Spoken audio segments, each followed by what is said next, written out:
Hello everyone, welcome to the Tennessee Coalition's webinar on male sexual violence in the U.S. military. Thank you all for choosing to view this webinar recording, and thank you for your interest in this very important topic. This webinar will offer care providers with key data and research on sexual violence in the U.S. military.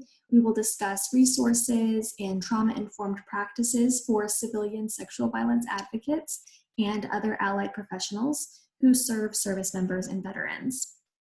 I will go ahead and introduce myself here. My name is Megan Batista, and I'm a program specialist here at the Tennessee Coalition to End Domestic and Sexual Violence. I've been here for 3.5 years, and I coordinate the Coalition's Rural Sexual Assault Enhancement Project. This is a project funded by the Office on Violence Against Women, and the focus of the project is to enhance and improve services for male and LGBTQ+ sexual assault survivors in rural Tennessee. I get to do that amazing work through partnerships with 3 sexual violence service agencies who collectively cover 26 rural counties across the state. And my job is to support them and offer them all the training and the tools and resources that they need to provide culturally sensitive care to LGBTQ+ and male sexual violence survivors, and to spread awareness and education on issues specific to these demographics all throughout their rural communities. It's a really beautiful project that I always feel so honored to get to talk about and to be a part of. And this webinar is funded by the Rural Project. Our main focus today is on male sexual violence within the U.S. military.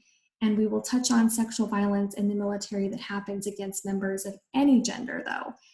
We know that sexual violence against women in the military is such a widespread and pervasive issue, so I would be remiss to not at least acknowledge that today. So we'll talk about that a bit more. And we know too that in civilian settings, the LGBTQ+ population suffers violence of all kinds at higher rates. So we're going to look at some statistics and considerations for this population specifically as well. Before we get any further, I also want to insert a brief trigger warning here. Know that we are going to be talking about some difficult things during this webinar, and it is okay if you need to take a break, press pause on the recording, step away from your computer, do whatever you need to do to take care of yourself. So you're encouraged to check in with yourself periodically. Just remember that it's important to put your own oxygen mask on before you can help anyone else around you. And one more housekeeping item, I'd also like to invite you to please complete the post-training survey that will be linked at the close of this recording. I would love to receive your feedback and questions, so please do just take a moment when you have finished viewing, fill out that survey, and let me know what you think. All right, let's dive right in here. So here's a look at our roadmap for this training session. First, we'll define a few of the key terms that you'll hear me repeat frequently throughout the next hour or so during this training. We'll of course cover key statistics, data, and research on the prevalence of sexual violence in the military, particularly against male service members, as well as research on frequency of reporting. We'll look at barriers to reporting and what we know about perpetrators as well.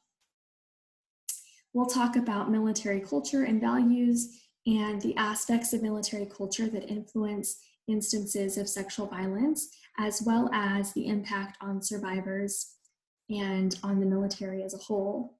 And we'll look at response. How can we respond as civilian advocates and other service providers outside of the military? And then also, what does the military response look like? And that will lead us to our final point, resources.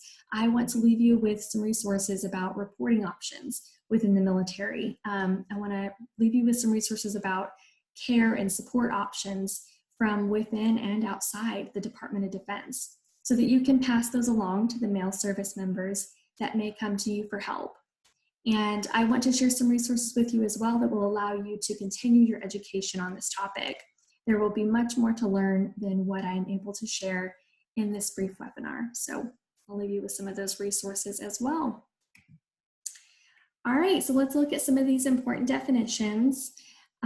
These are terms you'll hear me repeat frequently throughout this webinar, just to make sure that we're all on the same page here and understand what I mean when I use these terms.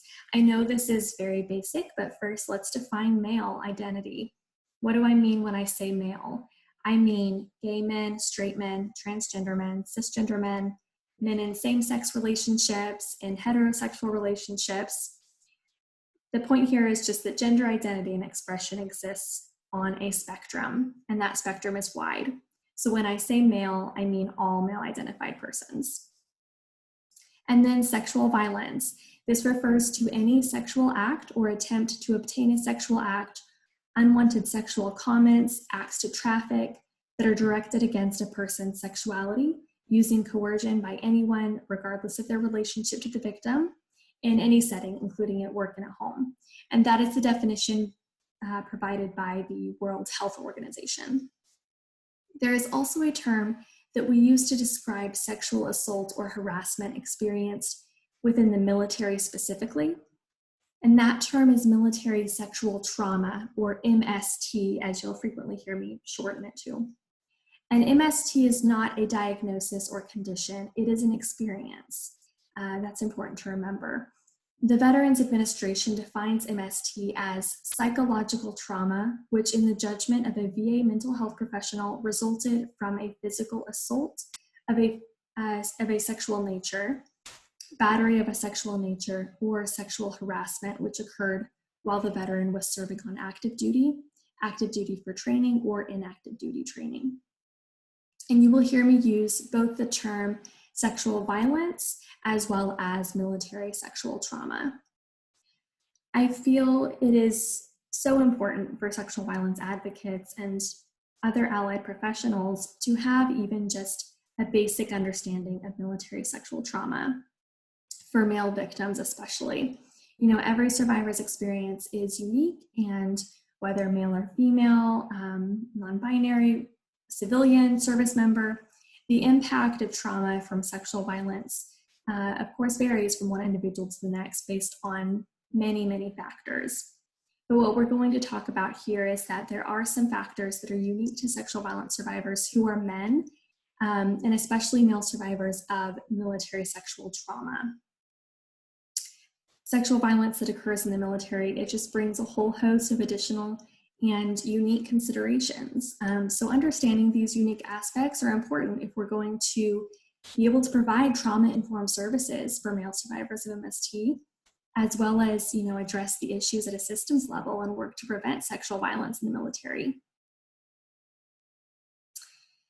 Before we get into what the unique considerations are for MST and how we can address it, I first want to cover the issue itself.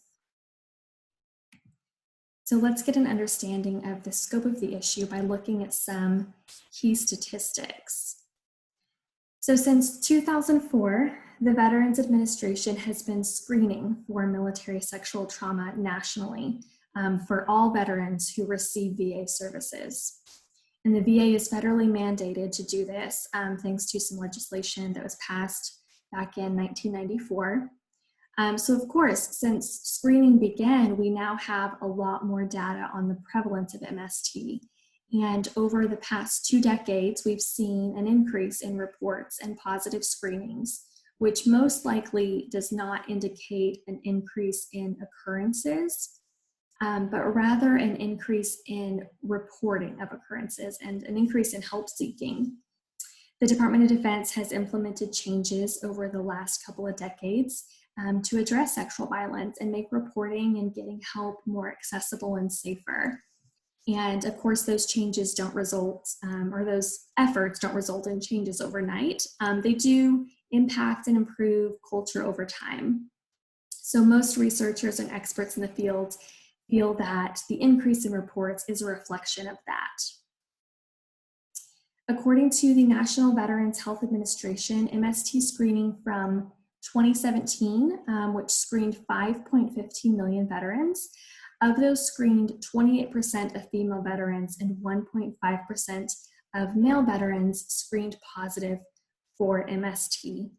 One more quick side note here. I am sorry to be using binary terms so often in this training. The vast majority of research on this topic only uses the binary. So that is what I have to work with here.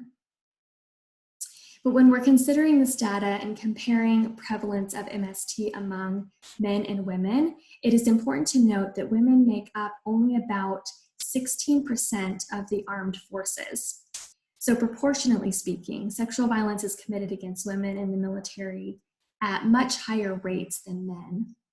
But because there are significantly more men in the military than women, the number of sexual violence incidents overall are about the same for men and women.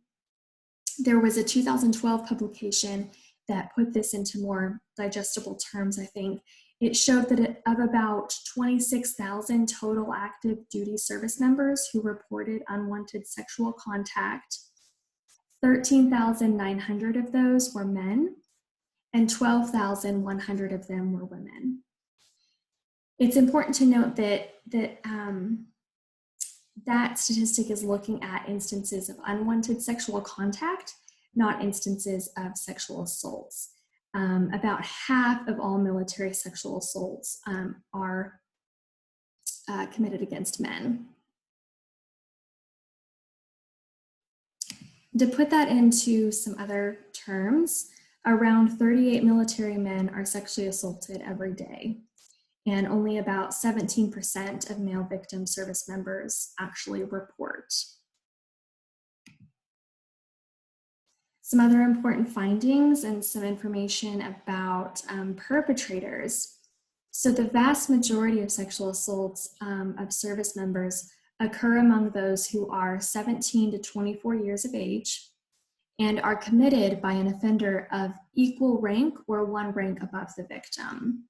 But typically the instances occur among peers, and this was the same for men and women who were victims.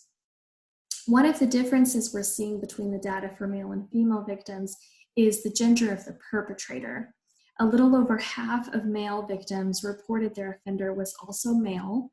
About 30% said their perpetrator was female, and the remaining 13% reported their offenders were a mix of men and women acting together. Among male service members who had been sexually assaulted in 2016, 69% indicated that the perpetrator was a man, or that the group of people who had assaulted them included both men and women.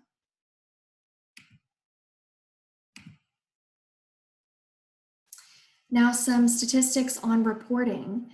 The Department of Defense estimates that only about 1 in 3 service members who have been sexually assaulted in the military actually make a report to the Department of Defense.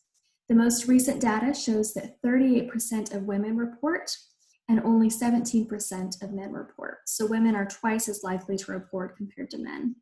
And those reporting numbers have actually increased over the last decade after the Department of Defense implemented the restricted reporting option in June 2005. And I will talk more about the restricted reporting option later.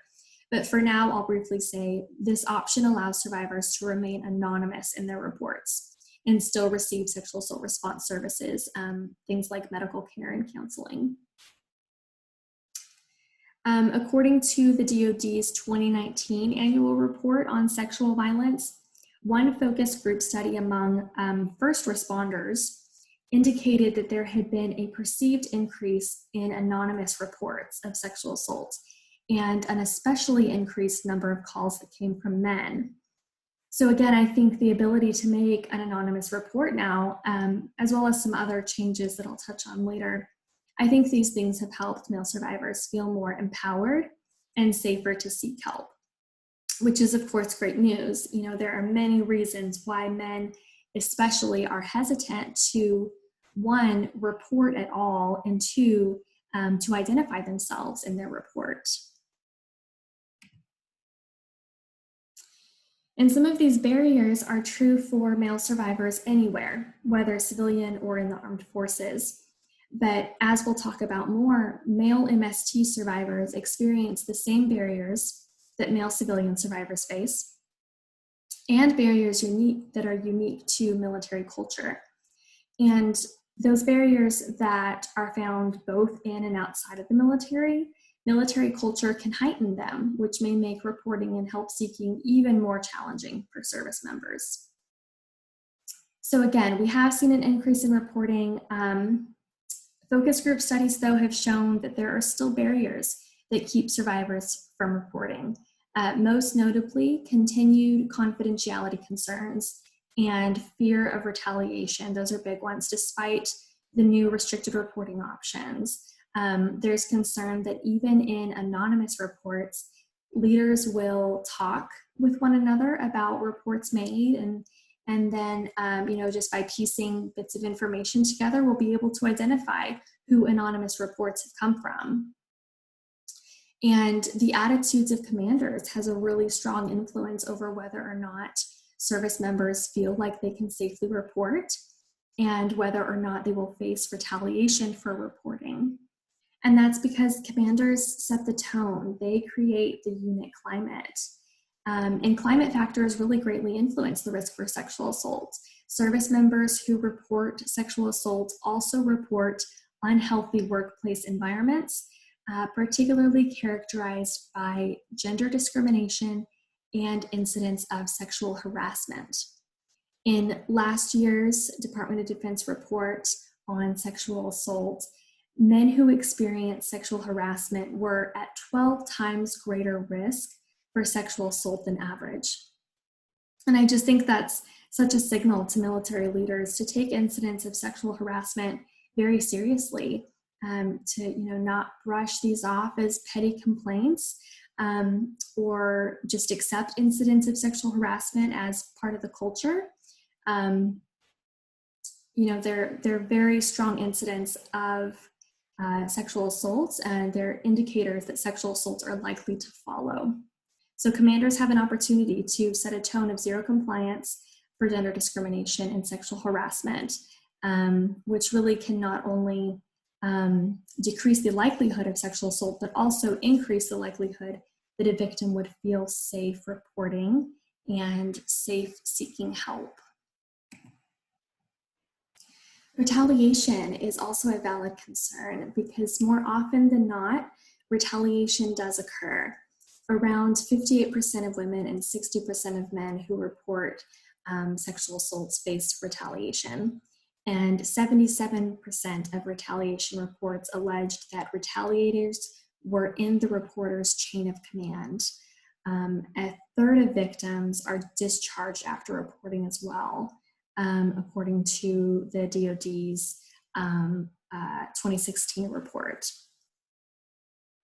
Another factor that impacts reporting numbers is the military's low prosecution rate. The past several years, the successful prosecution rate has remained at around 4%, so incredibly low there. And then societal gender norms around what it means to be a man greatly impact reporting within and outside of the military. The masculinity ideologies that men have to always be strong and powerful and control, never ask for help. These ideologies pervasively exist outside of military culture, but are even more heightened, even more concentrated within the armed forces. When we think about the military, we think about a true man's man, right? I really can't think of any other space in our society in which there are higher expectations for a man to be strong and in control and unemotional than within the military. This is a space where we see toxic masculinity perpetuated and expressed at its highest degree often. Military culture can encourage violence as a rite of passage and violence as an expression of dominant status or power, which is a major factor for why sexual violence is the pervasive issue that it is within the military. And then back to my main point here, toxic masculinity ideologies really make it much harder for men to want to seek help or feel like they are safe to do so. After experiencing sexual violence, men often feel feelings of shame and self-blame. These ideas that they're not supposed to be hurt are so ingrained in them that they can't ask for help or express that they've been hurt or are hurting and need help. Male sexual violence survivors also frequently experience questions about their sexuality, or their manhood, and fears that their sexuality will be questioned by others, which can prevent them from seeking help as well. And this fear is valid, and it exists because of anti-gay prejudice or homophobia and transphobia that is also especially true within the US military. The large majority of perpetrators of sexual violence are men, and that is true both in and out of the military, and whether the victim is male or female. Because most perpetrators are male, even when the victim is also male, this can cause male survivors to often have questions about their sexuality. You know, questions like, did I do something to invite this assault? Will people think I'm gay when I tell them this happened to me? Often when men do disclose, especially if they disclose publicly, they are met with hateful anti-LGBTQ rhetoric. You know, things like, this happened to you because you're gay. And because we live in a predominantly anti-gay society, there's a lot of shame and embarrassment packed into this for male survivors. And these anti-LGBTQ fears and questions that men have after sexual assault, and the anti-LGBTQ rhetoric they're met with after disclosing can make them far less likely to disclose what happened to them. And sometimes sexual violence is used as a weapon of homophobia as well, you know, in instances such as corrective rape, which is a term that describes when someone is raped because of their perceived sexual orientation. It's a brutal hate crime perpetrated in order to, quote unquote, fix the victim's sexuality. And military culture can be, and historically has been, an environment ripe for these kind of abuses to occur. Military culture often falls at this intersection of high-risk factors for sexual violence. There's hypermasculinity and aggression and homophobia. And a little bit more on that. The military has a long history of anti-LGBTQ plus policies and practices. Don't ask, don't tell. I think most of us are probably at least a little bit familiar with this. It was adopted during the Clinton administration in 1994 and repealed 17 years later during Obama's first term in 2011. According to Human Rights Campaign, Don't Ask, Don't Tell, it prevented service members from being openly queer without threat of being discharged. It was based on the false assumption that the presence of LGBTQ individuals in any branch of the military would undermine the ability of people to carry out their duties. And prior to Don't Ask, Don't Tell, the military outright banned LGBTQ plus service members. And Don't Ask, Don't Tell started out in the writing stages. Its original intent was to protect gay, lesbian, and bi service members.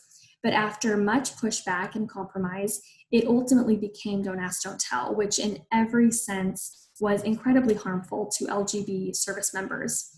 And I have included in my slides here a couple of images from the curriculum, the educational materials that the Department of Defense created when they rolled out Don't Ask, Don't Tell.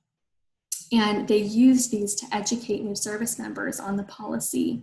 They're incredibly appalling images. As you can see, a lot of the curriculum is, it's all like this. It's very, very surprising and appalling. So as I said a moment ago, you know, the repeal of Don't Ask, Don't Tell was only 9 years ago. And unfortunately, a change in policy does not mean an automatic change in culture. I wholeheartedly believe that policy impacts culture, but it takes time to see a major difference. So I think with a long history of anti-LGBTQ policy and culture, we still have a long ways to go.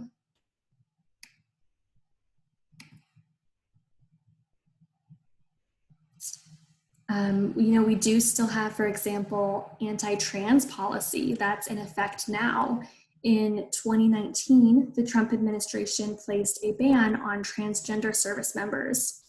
There are only a small number of studies that have been done on sexual violence and transgender service members, but from the research that has been conducted and what we know of the high rates of sexual violence committed against transgender persons outside of the military, we do know that transgender military service members experience MST at higher rates.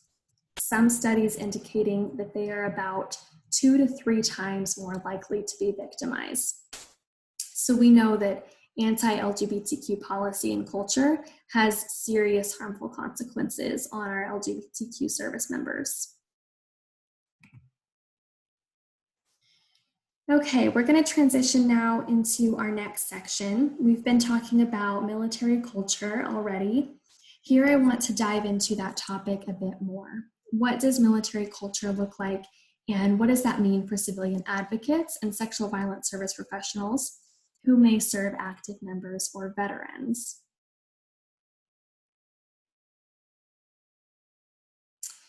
So I think what I want to say here is that, U.S. military culture, in a way, makes up its own unique world.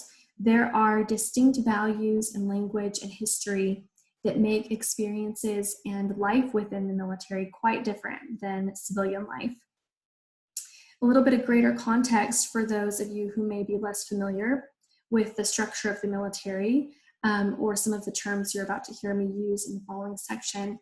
The U.S. military is comprised of 5 branches. It's Army, Navy, Coast Guard, Marines, and Air Force.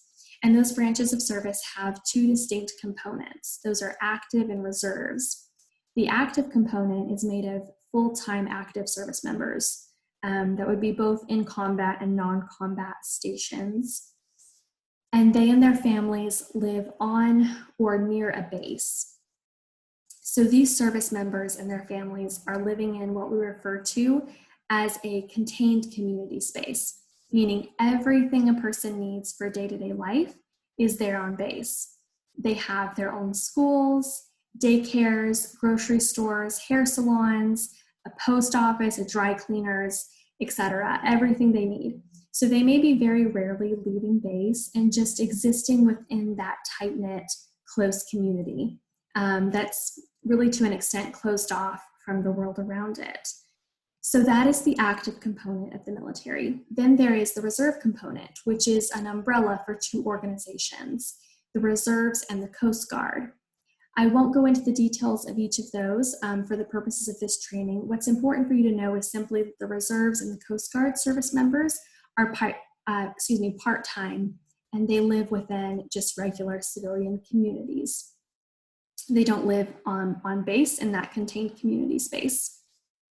So this means that there are differences in the statistics on sexual violence for the 2 military components, the active component and the reserve component, and there are differences within each of the 5 branches as well.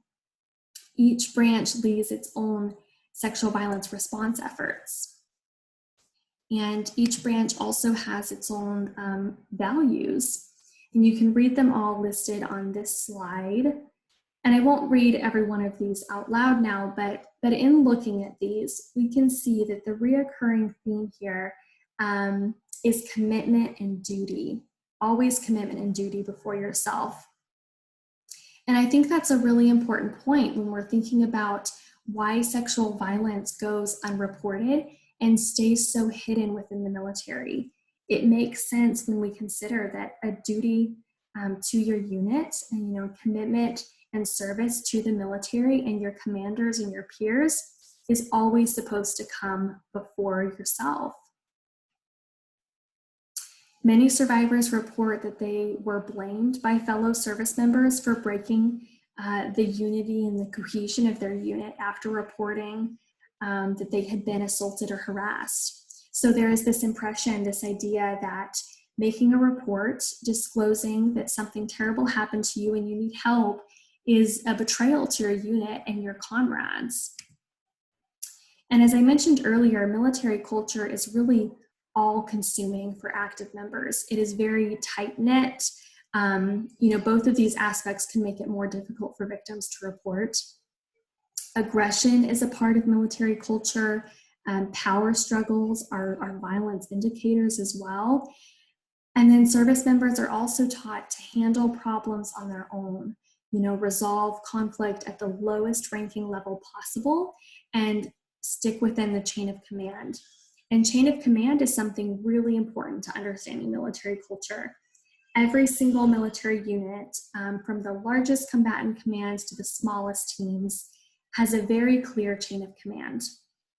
And respecting and abiding by the chain of command is essential to maintaining structure and cohesion.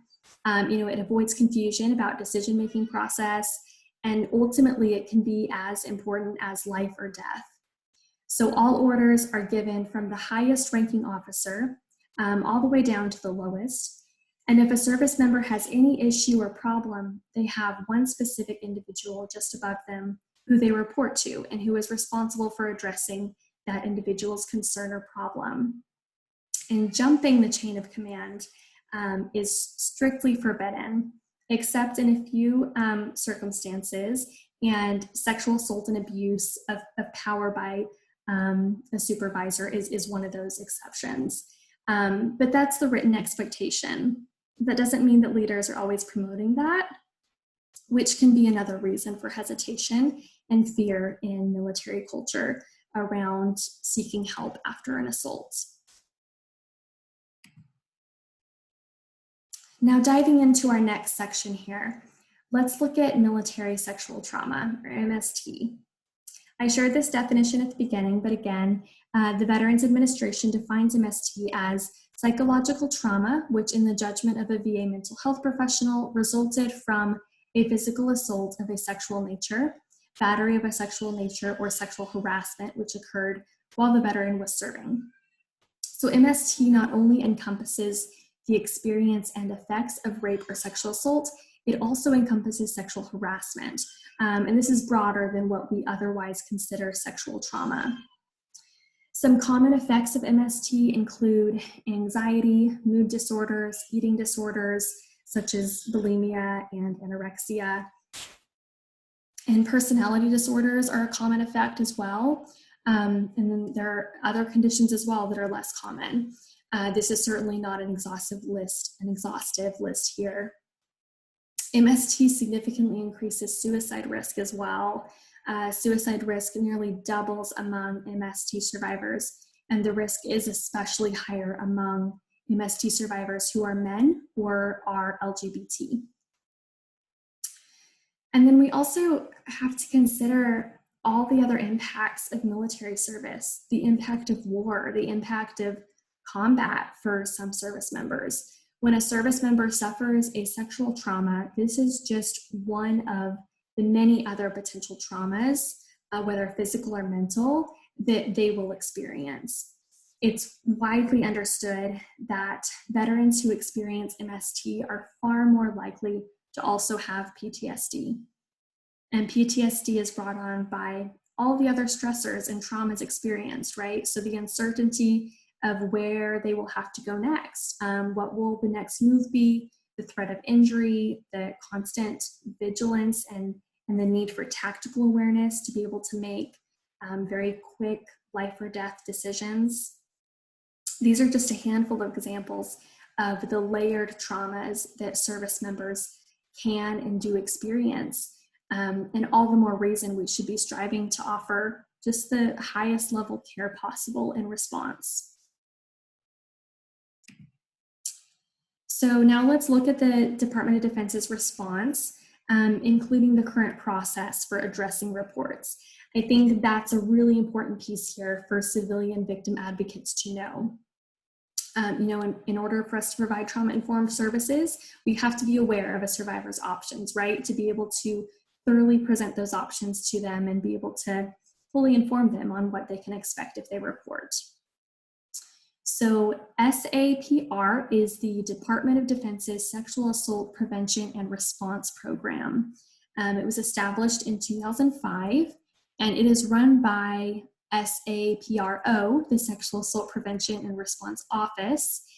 This is the office which is responsible for the reporting policy.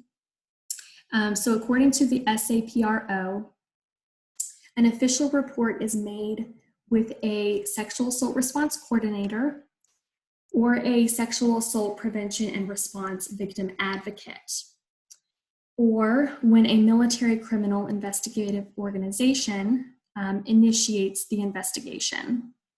Victims can also report to healthcare personnel, but healthcare personnel then immediately contact a sexual assault response coordinator or victim advocate to make the official report. So essentially, there are these three main avenues to go through to report: a SARC or a SAPR advocate, the Military Criminal Investigative Organization, or medical personnel. And no matter which agency starts the reporting process, a SARC is notified, and that's the Sexual Assault Response Coordinator. And they're responsible for providing confidential support, and they coordinate the care for a victim of sexual assault throughout the investigative process. And an SAPR advocate is also notified and assigned to every reporting victim, and they provide one-to-one confidential support. They provide education and resources to the victim.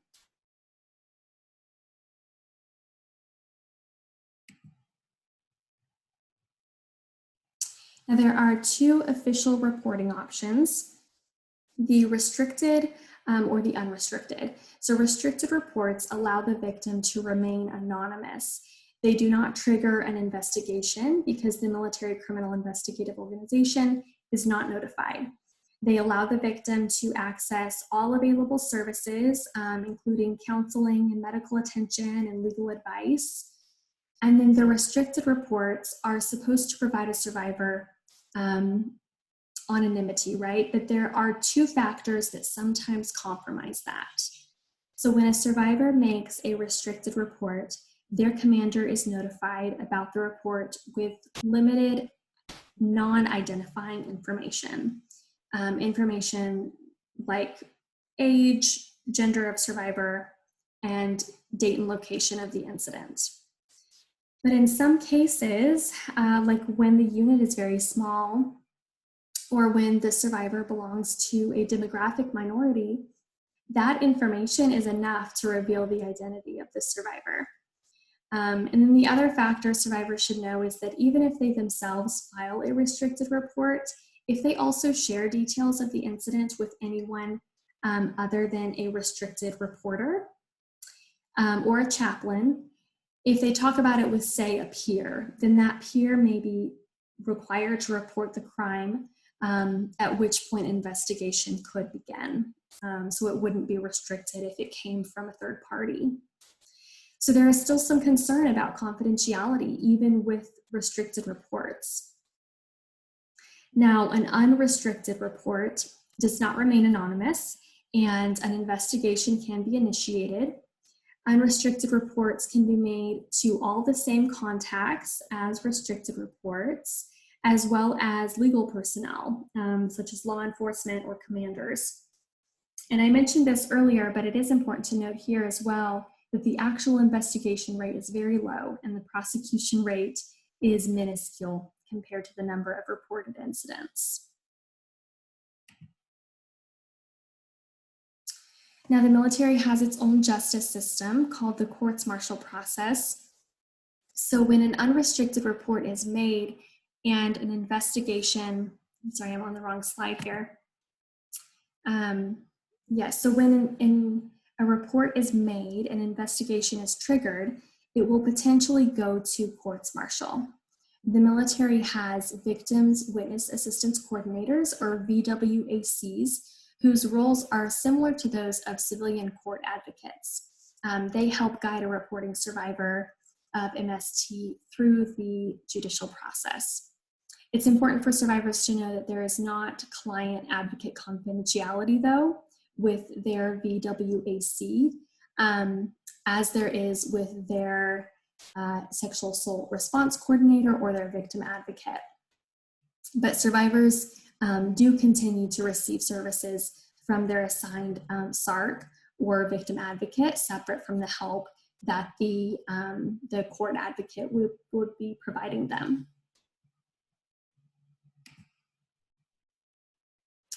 Another important piece of the DoD's reporting process is the Catch a Serial Offender program, which gives victims of sexual assault who want to keep their report restricted.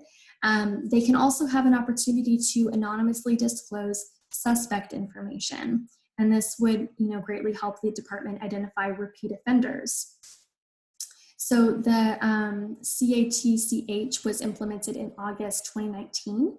So just a little over a year ago, which doesn't give us much data to look at to measure impact so far. But the DoD's 2019 report did show that from August 2019 through April 2020, there had been 239 victim reports in the CATCH program. And from those, 5 repeat offenders had been identified. So I will be interested for sure to see more data on the effectiveness of CATCH in the coming years. Now, as I introduce some direct service considerations, I think it's important for me to note that many members and many service members and veterans do not go to the Veterans Administration for victim advocacy or counseling or other mental health services. And this is especially true for National Guard or Reserve members, likely because, as part-time service members who have lived off base, they don't have the same level of accessibility to VA services. And for active duty MST survivors, there can be these feelings of distrust towards the Department of Defense. And, they may associate the Veterans Administration with the DoD, so that can cause some discomfort sometimes. What they'll do instead, or we hope, as opposed to not getting any help at all, is to go to a civilian counselor or therapist or other mental health service provider. But that makes it really important for civilian service providers to inform themselves on military culture, to be educated on the impact of military service on mental health and how best to provide services that are appropriate and effective and informed and unbiased for military personnel. It's important for service providers who are serving or who may serve a military service member to understand the stigma around seeking and receiving mental health or victim services. The ideas of self-reliance, we talked about that a little bit a moment ago, and ideas of resiliency and strength are so ingrained in service members. It's such a part of who they are and their identity, so much so that any help-seeking act can feel like an act of weakness or failure. So service providers that understand this can approach their client from a place of compassion and sensitivity to those issues. And service providers can help their service member work through those issues and flip the narrative that help seeking is a sign of weakness, because we know that it isn't. We know the opposite to be true.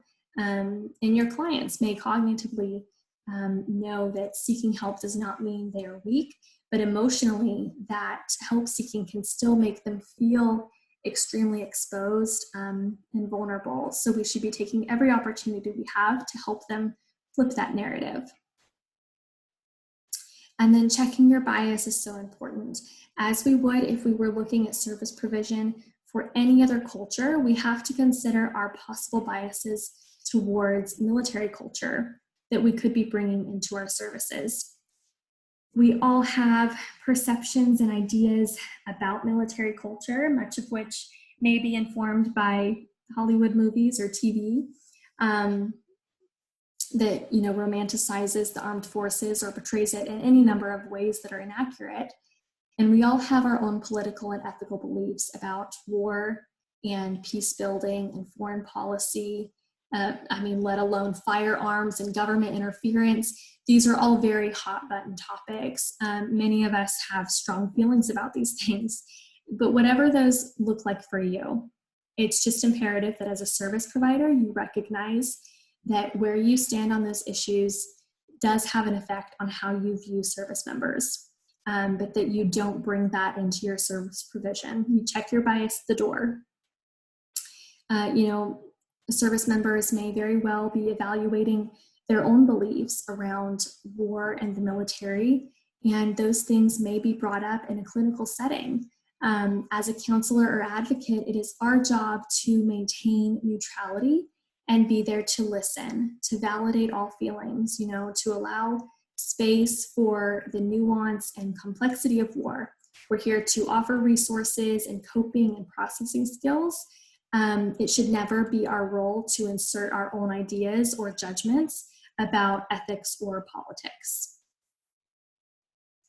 And then telehealth services are considered a great option to offer to male survivors of MST specifically. There is some research that suggests that in-person care can be anxiety-inducing for MST survivors in particular. And this is especially true when we are talking about MST survivors seeking VA services. Because these survivors were very likely victimized by a man, and a man in the military, and they're sitting in a waiting room, walking into a facility full of other military men, that may be very stressful. It's not likely to be the most trauma-informed environment for that survivor. So telehealth services are such an easy fix to this issue, and research has found it to be an effective mode of service for MST survivors. All right, as I move into this final section, I want to give credit to the National Sexual Violence Resource Center. They have a fantastic publication specifically geared towards civilian advocates and sexual violence in the military. So a number of the recommendations I am sharing here were inspired by that publication, and you can find that cited at the end of this recording. It would be a great place to start if this webinar makes you eager to learn more. First, let's discuss possible policy changes. So as I've mentioned, the Department of Defense has made great strides over the last 2 decades in their response to sexual violence in the military. And I think we're going to continue to see those efforts make a positive impact. I think we're going to see some culture shifts as a result of policy changes, but we still have some room to improve. Possibly the most glaring policy is one I touched on a little bit earlier, the Trump administration's policy banning some transgender persons from serving in the military. That is currently still in effect. I have hopes that with the change in administration happening very soon, we will see a reversal of, what is this hateful, discriminatory policy. Ending anti-LGBTQ plus policies in the military and dismantling the anti-LGBTQ plus culture that can remain even after policies are gone. That's just an essential an essential component to ending male sexual violence in the military. As I covered earlier, anti-LGBTQ plus policy and culture can be a motivating factor for perpetrators of sexual violence and can contribute to harmful responses to and outcomes for the survivor.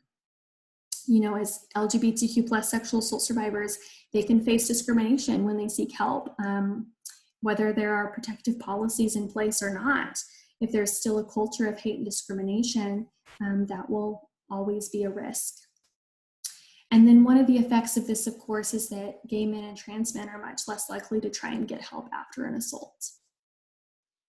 Another policy-related change I think we need to see, and this is one also recommended by the NSVRC, and that's adopting a uniform policy across all branches of the military, a uniform policy on sexual assault response. Currently, each branch has its own policies and its own prevention efforts, and I think this can leave room for some efforts to fall short. A uniform policy across all branches could show that the issue of sexual violence is viewed as a threat to the integrity of the military as a whole. It's a real threat to our service members who lay their lives on the line for our country every day. And I think a uniform policy could send the message that the military is choosing to address the issue without reservation.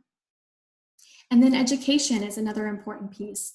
Educating on an individual level as well as a societal cultural level is an essential part to ending sexual violence in the military.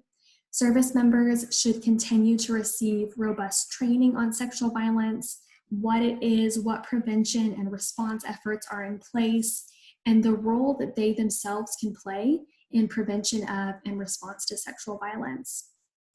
And then on a societal and cultural level, we can educate military communities on the prevalence of sexual violence, destigmatize the mental health issues that arise from MST, and also challenging the military cultural norms such as hypermasculinity and violence as a rite of passage, violence as a weapon of power, all of these things that we know perpetuate sexual violence. And finally, advocacy. There are a lot of ways to be an advocate for servicemen who have experienced sexual violence. Spreading awareness and education is one big way we can be advocates. Advocates are in excellent positions to educate other service providers on sexual violence, so they are better prepared to appropriately serve a victim. And medical professionals, mental health professionals, chaplains, these are all service providers who victims are often likely to disclose to. So advocates are in a good position to offer those professionals with the awareness to screen for MST and the knowledge they need to be prepared to respond with effective treatment options. Another way I think advocates can help prevent and respond to sexual violence is by making connections to other organizations that serve military service members, or make connections in their local spaces where VA services are provided. You know, first, equip yourself always with the knowledge and tools you need to be a resource, and then initiate relationships that will strengthen the overall response efforts to service members. I think that's just so important. All right, we have almost reached the end of this training. I would like to leave you with a number of resources about reporting and accessing support so that you can pass these along to the male service members that may come to you for help.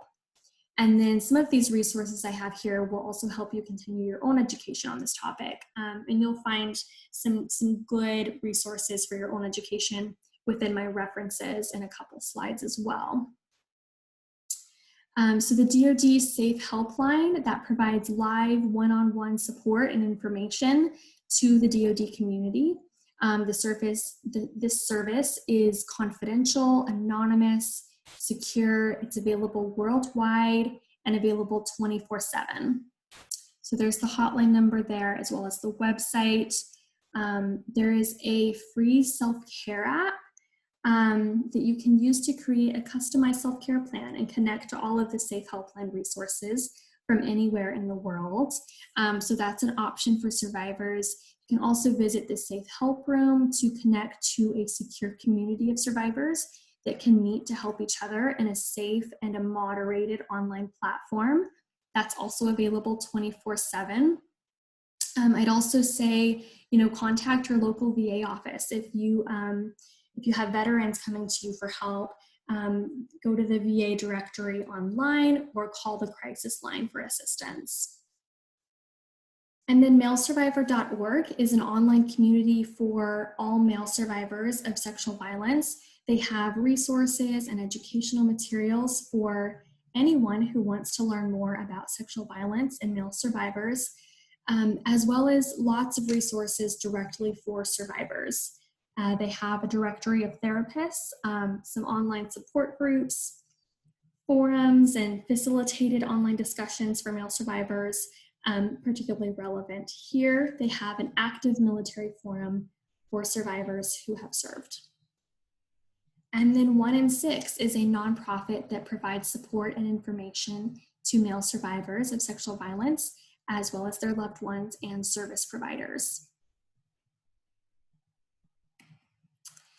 All right, that is the end of this training. Here are my references, and my contact information is going to be listed here. So please feel free to reach out to me with any questions or thoughts related to this training. I would love to hear from you. And also please remember to complete the survey that should be linked in the description below this recording. That will help me out greatly. Thank you so much again for taking the time to learn a bit more about this important topic. Take care, everyone.